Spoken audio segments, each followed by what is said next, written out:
চতুর্থ শ্রেণীর শিক্ষার্থী বন্ধুরা, তোমাদের গণিত বইয়ে ৭২ পৃষ্ঠায় আজকে একটি গাণিতিক সমস্যার সমাধান করব। এখানে বলছে খালি ঘরে সম্পর্ক প্রতীক বসাও যাতে গাণিতিক বাক্যটি সঠিক হয়। অঙ্ক আমরা চলে যাই ৩ নম্বর অঙ্ক। ৩৪৩ ভাগ ৭ ভাগ ৭ খালি ঘর। এই খালি ঘরে এমন একটি প্রতীক বসাতে হবে যাতে গাণিতিক বাক্যটি সঠিক হয়। তারপরে দেওয়া আছে ৩৪৩ ভাগ ব্র্যাকেটের ভিতর ৭ গুণ ৭। আমরা অঙ্কের সমাধানে চলে যাই, সমাধান করি। এই অঙ্কটি করার জন্য আমাদের ডান পক্ষ আর বাম পক্ষ প্রথমে করে নিতে হবে। এটা হচ্ছে বাম পক্ষ আর এটা হচ্ছে ডান পক্ষ। আমরা প্রথমে কি করব? বাম পক্ষটা করব, বাম পক্ষ। তাহলে লিখি বাম পক্ষ।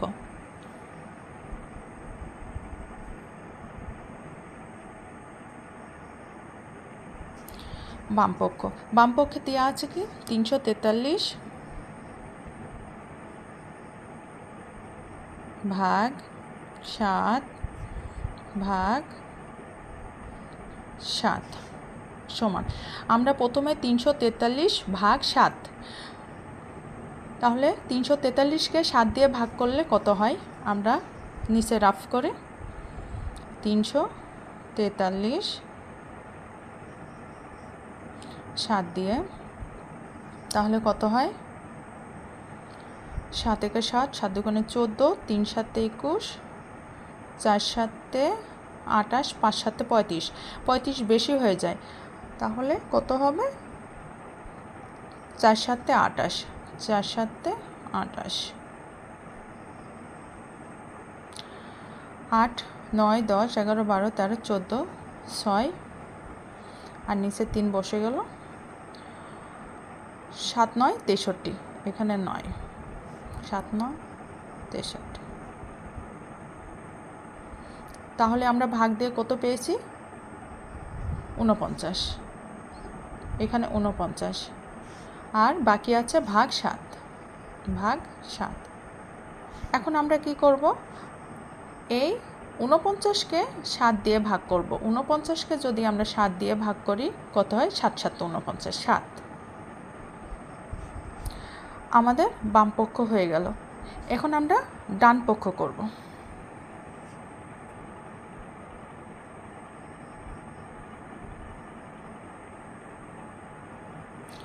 এখানে ডান পক্ষ দেওয়া আছে ৩৪৩ ভাগ ব্র্যাকেটের ভিতরে ৭ গুণ ৭। আমরা এখানে ব্র্যাকেট দেওয়া আছে বলে প্রথমে ব্র্যাকেটের কাজটা করব। ৩৪৩ ভাগ ৭ গুণ ৭, ৭ ৭ ৪৯। এখন আমরা কি করব? এই ৩৪৩কে ৪৯ দিয়ে ভাগ করব। ৩৪৩ তোমরা রাফ করে নিবা, সহজ হবে। ৪৯ দিয়ে ভাগ করলে কত হয় দেখো, ৭ দিয়ে যাবে, ৭ দিয়ে গেলে ৩৪৩ হয়। এখানে কত পেয়েছি? ৭। এখন দেখো বন্ধুরা, বাম পক্ষ ৭, ডান পক্ষ ৭ উত্তর পেয়েছি। তাহলে এখানে কি সম্পর্ক প্রতীক বসবে? এখানে এই পক্ষ আর এই পক্ষ সমান, তাহলে কি প্রতীক বসবে? সমান প্রতীক বসবে। এখানে সমান। বুঝতে পেরেছো বন্ধুরা? আশা করি তোমরা বুঝতে পেরেছো। ধন্যবাদ।